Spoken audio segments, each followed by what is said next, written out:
Well, joining us now is our weekly political panel. Susan Smith is principal with the Blue Sky Strategy Group, Tim Powers, chairman of Summa Strategies, and Anne McGrath, the NDP's national director. Hello to the three of you. Hi there. Michael. So the business of the House had that last-minute change today, again, because Conservatives were threatening to pull some procedural punches. You know, does this tactic help the Conservative Party in any way? Susan, I'll get you to start. I mean, parties do it because sometimes it does help them. In this case, the behavioral shenanigans that the Conservatives have engaged in the last week or so, I think has actually backfired on them. It left their caucus tired and kind of cranky. They thought they were going to introduce motions, and they figured out that could be grouped. The 30 hours of marathon voting cost UME and all the taxpayers a whole bunch more money, and it actually gave the Liberals a whole bunch of ammunition to say the Conservatives voted against Ukraine, and they voted against housing, and they voted against gun control. So I think they misplayed their hand a little bit. At this point, I think Canadians are thinking about Christmas. I think they're thinking about the lists of things they need to do, the people they haven't bought gifts for. And most members of Parliament just want to get the heck out of town. So the noise, and there's a lot of wah at Charlie Brown's school teacher that's happening right now, and I don't think it's doing the Conservatives any good. Tim, what do you think? Well, look, I can just judge by our abacus data, right, that we put out earlier in the week. And while the Conservatives still lead by 10 percentage points, and that's a significant lead and something they probably never envisioned they would have at this time, they did drop by 5. There's some evidence in there, Michael, to suggest that some of it may be around how the procedural shenanigans have played out.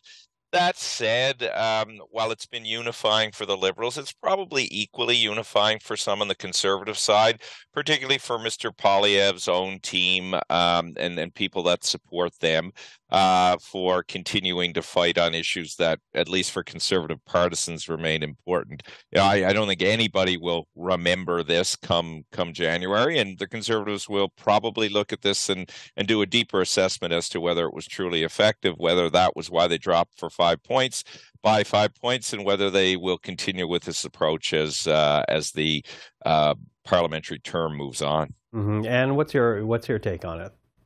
Well, I'll actually be very interested to see if what's happening in the House is having an impact on the Conservative fortunes. I mean, they put a lot of money behind that kind of image makeover and advertising campaign that sort of portrayed the Conservative leader, Pierre Poilievre, as a sort of kinder, gentler persona, and that's in stark contrast to his behavior, whether it's with journalists in scrums or in the House with the procedural shenanigans or those kinds of things. And generally speaking, I would have thought that with such a massive ad buy and investment in this new image, that disconnect might not have actually played out against them.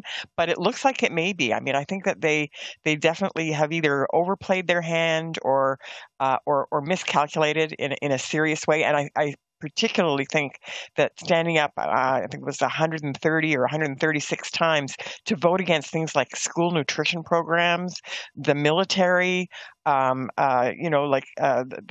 policing, all of the things that they voted against is going to really come back to bite them. Mm-hmm, mm-hmm. Well, you know, that does lead me to the polling numbers, because, you know, here we are at the end of the parliamentary calendar for this year. And the Conservatives have been riding high in the polls, but given the fact that they've been riding high, what do they actually need to be careful of? Susan, I'll start you on that one. You know, Tim made a really good point, Michael. They have been riding high. There's no question. 14, 15-point leads for several months now. And to see a 5-point shift is pretty significant. And I think it's two things. It's some kind of bad behavior, schoolyard behavior, that I think is backfiring on them. I also think the Liberals have put some good things in the window. They've moved the bar on housing. They made some significant announcements across the country, even this national housing catalog that they're talking about. I still expect that to play out in the polls. But I think what the Conservatives have to watch for is looking like schoolyard bullies instead of schoolyard leaders. They probably should try to be more the captain of the soccer team, or including everybody in, instead of being the one shoving people around and chirping at them. The other thing I think the Conservatives have to be careful of is they need to be very careful not to pander to the right wing. There's still those that want to court the potential Max Bernier supporters of the People's Party. And so sometimes you see some knee-jerk reactions that relate to that. Finally, I think they need to put some meat in their sandwich, if I'm going to keep the schoolyard analogy going. Right now, there's 2 slices of bread and not much in the middle. And Mr. Poilievre, the closer he inches to an election, the more Canadians are going to say to him, what do you got for us apart from complaining? Mm-hmm. Tim, what do you think the party needs to be worried about? Well, of course, that would be gluten-free bread and plant-based protein. I know. And no peanuts. No peanuts. No peanuts. No peanuts. So you get in trouble at school with all of that. Just going to that data again, more specifically our data, I appreciate there's other bits out there too, but the Liberals haven't gained. So in our numbers, and the Liberal negatives are still very high. So there was something that happened. I think in the Conservative drop.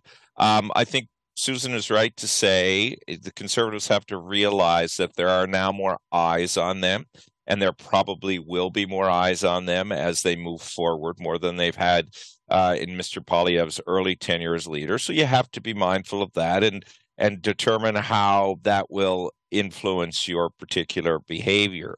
I think the Conservatives also need to take some time to figure out, all right, is our right flank cemented? Because the worry from the 2021 election was that right flank had bled off a little bit. I think they can, with some comfort, say it's cemented and not always find a way to reinforce the need to focus on things like carbon pricing and the like for that particular flank. And the last thing I think they need to do is recognize that they have been setting the agenda for the last 6 months, certainly since they've had the big lead in the polls. So how do they use that to their advantage as opposed to it becoming disadvantageous to them where there's an intense scrutiny? So is that more policy, or is that a continuing tonal changes? So all of those things would be what I would be looking at. Mm-hmm. And you, Anne, you talked about the disconnect earlier. What do you think Conservatives need to be worried about? Well, I think that they need to worry about kind of their true natures in some ways. Like I said before, that this is, they have this amazing advertising campaign with like money that we don't normally see between election campaigns being put towards it, but then when their behavior is they come off as sort of cocky and kind of a little bit of bullying and definitely I think it's like they're behaving like frat boys in many cases, and they're just so pleased with themselves whenever they can do something that they can come off looking a bit mean. So I think if they're gonna pay attention to some of the shifts in polling that seem to be happening right now, they are going to need to recalibrate and think about what they're putting in the window beyond what they can pay for in advertising.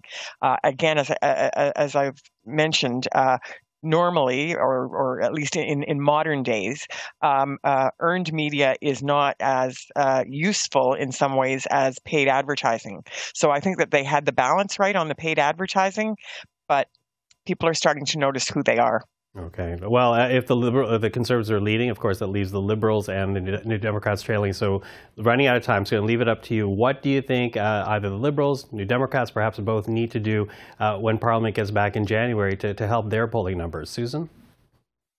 Keep punching back at Poilievre and calling him out.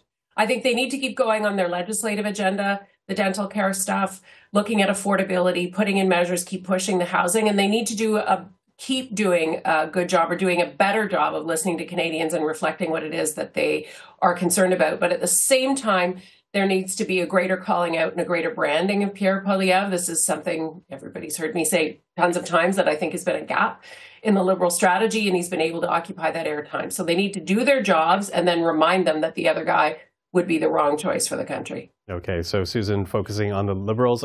Tim, what do you say?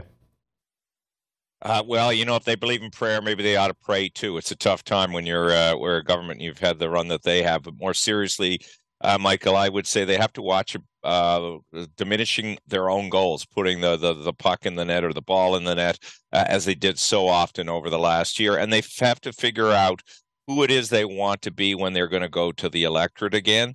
Their identity has been all over the place. They've been inconsistent. They need to clean up all of that if they want to get back into a competitive place. Mm-hmm. Anne, what do you say? Liberal, NDP, where do you think they need to go? Well, I would say that for the NDP, there's still a lot of work to do in achieving the principles or what's outlined in the Supply and Confidence Agreement. So we have to keep working hard on getting those things done and getting recognition for that work. I think it's going to be it's very hard to do, but it's very important to do, is to get that recognition and to push the Liberals forward on all of those commitments that were made in the CASA. And then I think the other thing is, to Susan's point, is that we have to present a very strong force against Poilievre and the Conservatives, and it's a very tricky situation because we also have to differentiate from the Liberals, and so the NDP has to be, its own party, pushing the Liberals hard to do things that they don't want to do, get some recognition for that, and fight Poilievre and the Conservatives. Mm-hmm. And as you say that, we should also note that as this day progressed, we also got news that pharmacare, there's now a deadline to come up with some type of agreement around that. Do you want to say anything about that, Anne? Well, it's an amendment, and it's an amendment to the agreement to basically, and I think I've said this before, and our health critic has said it as well, is that we want something substantive and real on this, and so I'd rather push it off a little bit and get something real than rush to the deadline. Okay. Well, of course, we watch and listen. Again, this is the end of the parliamentary calendar for 2023. It's really been a pleasure to share every week with you guys. So once again, thank you and happy holiday to all three of you. Thanks, Michael, to you too, and your viewers. Thank you. Take care.